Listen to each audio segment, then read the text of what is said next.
Salam alaikum wa rahmatullahi wa barakatuh. Deuxième bac sciences, limite et continuité, lecture, une courbe, une fonction.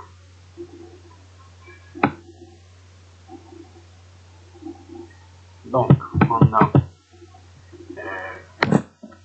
la courbe suivante. Donc, on a le repère, le voilà, qui contient une courbe, la voilà qui est en bleu, la courbe CF de la fonction f. Et la figure 50 représente la courbe représentative d'une fonction f. Ce qui est en bleu, ça y est. On va répondre à toutes les questions qui suivent en utilisant cette courbe-là. Vous voyez, cette représentation-là, la courbe CF. Vous voyez, on va utiliser ceci pour répondre.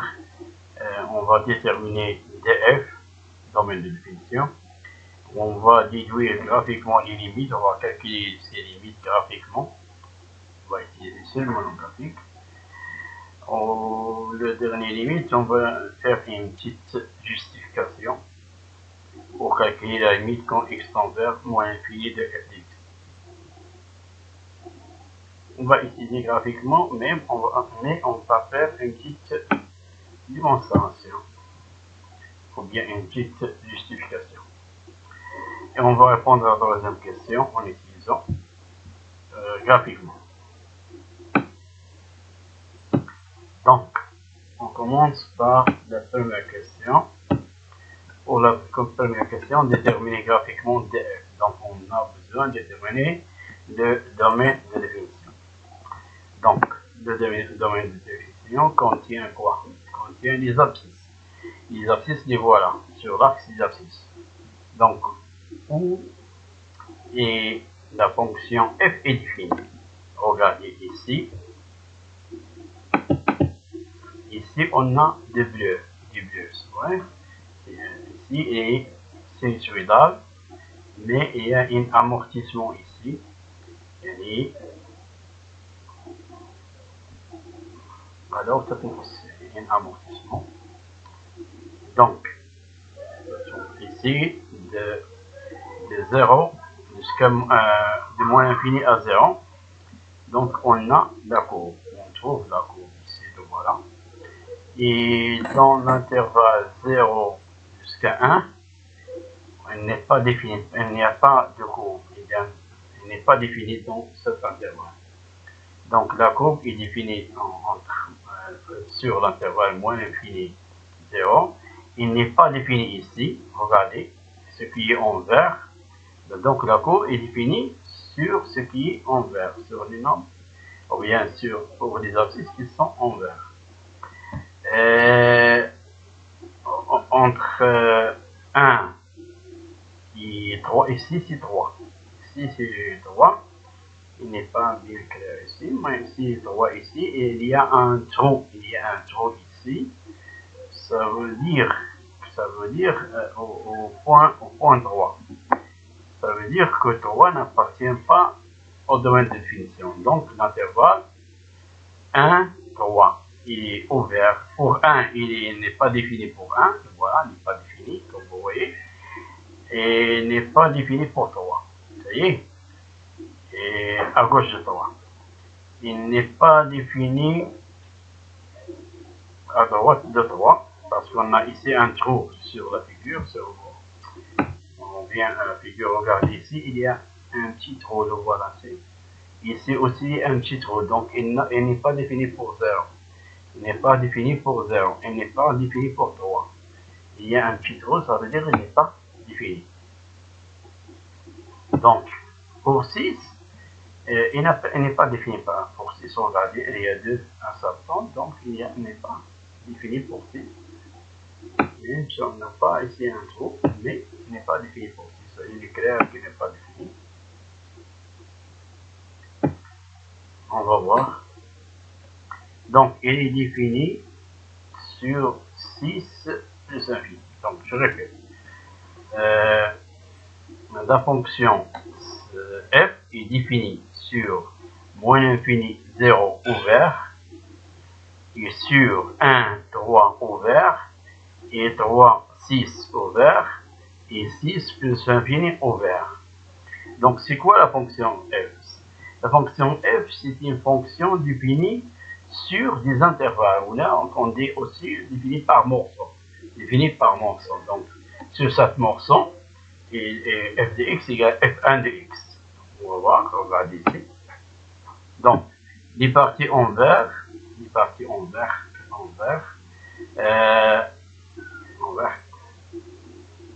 représentent le domaine de définition de la fonction f. La fonction f est définie par morceau ou bien par intervalle. Donc, on va voir comment elle est définie. Elle est définie comme ça. Donc, f de x est définie comme suit. f de x égale f1 de x, c'est une fonction qu'on va appeler f1 de x, pour les x qui sont inférieurs strictement 0. Ça veut dire dans l'intervalle moins l'infini 0. Et égal à f2 de x pour les x qui sont compris entre 1 et 3 strictement. Donc dans l'intervalle 1, 3 ouvert. Un intervalle ouvert de deux côtés. Et f3 égal à f3x, une troisième fonction, pour les x qui sont compris entre 3 et 6 strictement. Compris strictement entre 3 et 6, ça veut dire que x appartient à un intervalle ouvert 3 et 6. Et une quatrième fonction f4x pour les x qui sont supérieurs strictement à 6. Donc f de x est défini par 4 fonctions dans 4 intervalles. Les voilà les intervalles. Moins l'infini 0, il n'est pas défini en 0. Et là, on va voir, donc, il n'est pas défini entre 0 et 1. Donc, il est défini entre 1 et 3 ouvert. Et l'intervalle, il est défini en union, l'intervalle 3, 6 ouvert. Et union, l'intervalle ouvert, 6 plus infini. C'est ça, df. Maintenant, on va passer à la deuxième question. On va utiliser, donc, regardez, on déduit graphiquement. Donc, on va l'utiliser graphiquement. On va calculer les limites, ces limites-là. Oui. Donc, on va voir comme ça. Comme ça. Donc, regardez. Limite quand x tend vers plus infini de f de x. Donc, le plus infini, le voilà. C'est les nombres qui sont plus grands. Donc, dans le côté positif, le voilà. Plus infini. Ici, c'est moins infini. Donc, c'est 0, plus infini, 0, moins infini. Vous voyez? Ici, ça, c'est S. Ce sont les abscisses. Vous voyez? Donc, quand x tend vers plus infini, qu'est-ce qu'on observe? La courbe, la voilà. Quand x tend vers... La courbe, il va en parallèle avec cette droite-là. La droite y égale à 1. Soit 1, le voilà, c'est une droite qui est parallèle à la droite des abscisses, à l'axe des abscisses, parallèle à l'axe des abscisses.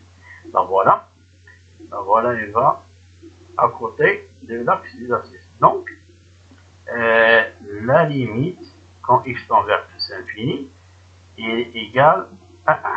Donc, il est fini, mais il va à côté, donc égal à 1, il va à peu près, il va tend vers 1. Lorsque x tend vers plus infini, f de x tend vers 1. F de x tend vers 1.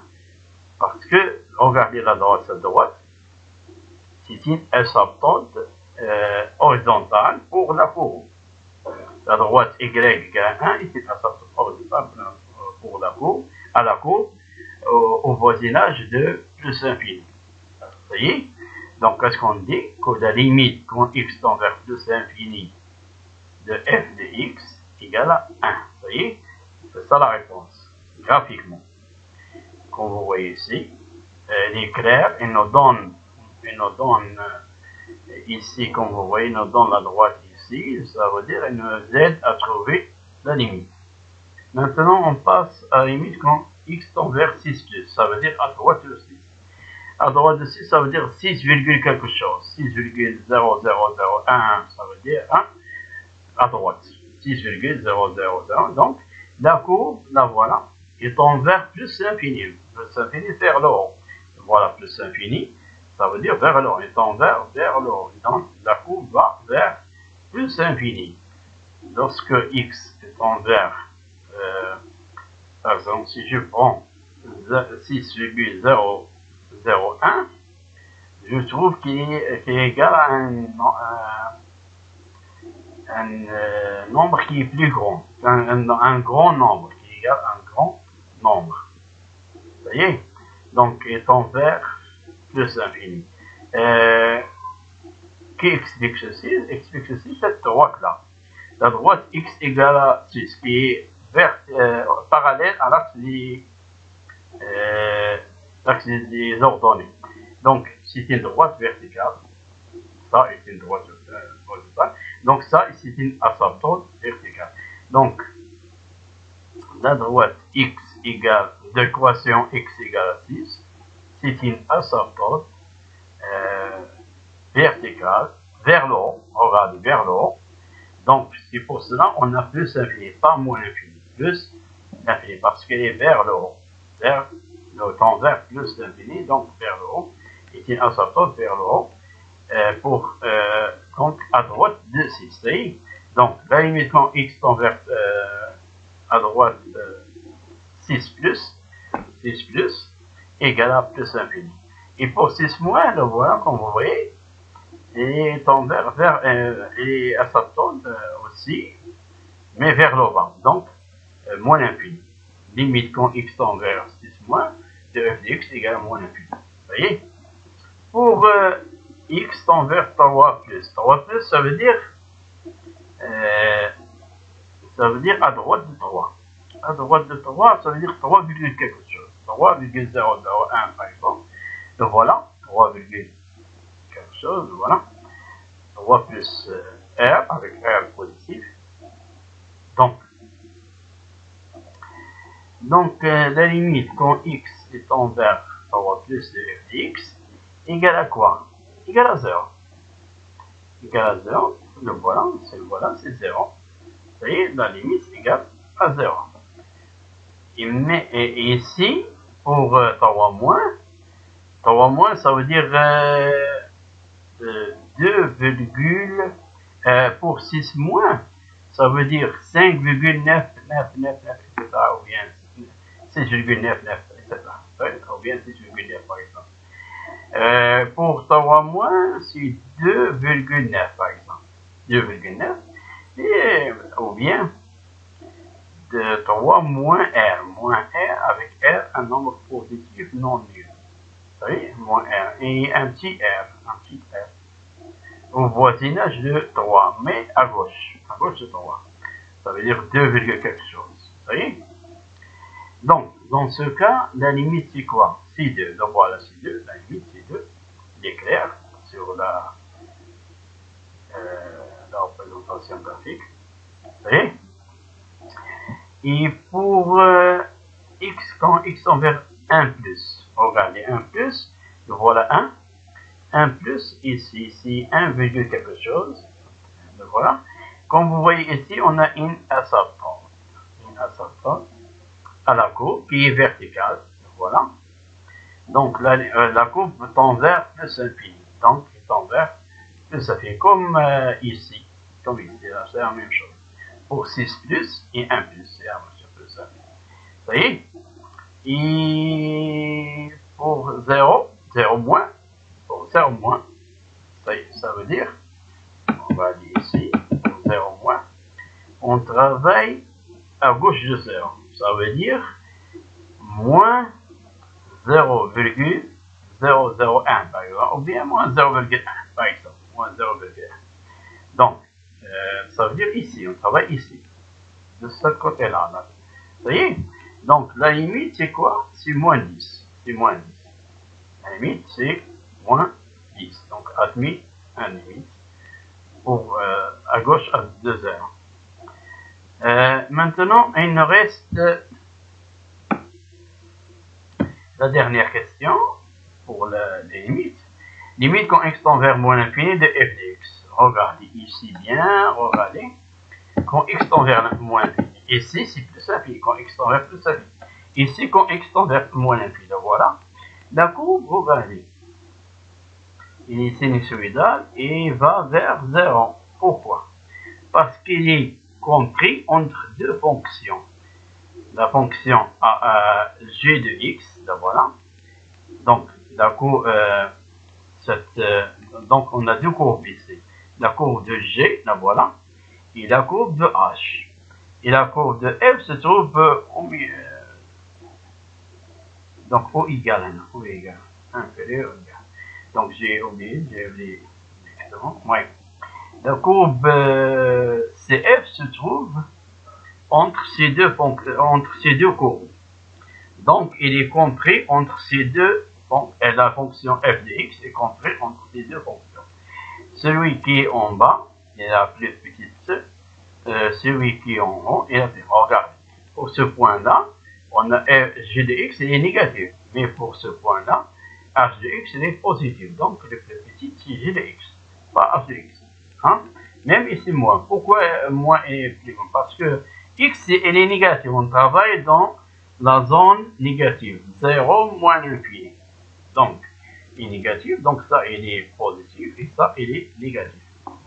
Donc, puisqu'il est compris entre deux fonctions, on va voir quand x tend vers plus l'infini de f, moins l'infini de f de x, donc il compris entre la limite de g, quand x tend vers plus moins l'infini de gx et de h de x. Et la limite ici, c'est quoi? Quand x tend vers moins l'infini, c'est 11 sur moins l'infini, c'est 0. Et ici, c'est 0 aussi. Donc, la limite de f de x, c'est 0. Donc, comme on voit, il y a un amortissement. يعني غادي تنقص على تمشي مع قيدا مع الصفر. Ça y est, on va voir les réponses maintenant. 2 c'est petit d, donc la limite quand x tend vers plus l'infini de f de x, quand x tend vers f de x égale à 1. Regardez là, ici, quand x tend vers plus l'infini, on a dit que c'est 1. Une asymptote. Donc, car pourquoi? Parce que la droite d'équation y égale 1 est une asymptote horizontale à la courbe CF au voisinage G plus infini. On a déjà dit ceci. Pour la limite quand x tend vers 6 plus, de f de x égale plus infini. Pourquoi? Parce que la droite x égale, regardez ici, x égale 6. Ici, y égale 1. Ça, y. Mais ici, c'est x. Vous voyez? X égale 6 est une asymptote verticale. Asymptote verticale, voilà. Voilà. Mais vers le haut. Donc, puisqu'elle est vers le haut, pour 6 plus, donc on écrit ici plus l'infini. Et ici, elle est vers le bas. Donc, on écrit moins l'infini. J'ai déjà expliqué sur ça. Pour la limite, graphiquement, on a la limite de quand x tend vers 3 plus de f de x, c'est 0. Et quand x tend vers 3 moins de f de x, c'est 2. D'après le graphe ici, regardez. Pour 3 plus, c'est 0, le voilà, 0. Et pour 3 moins, c'est 2.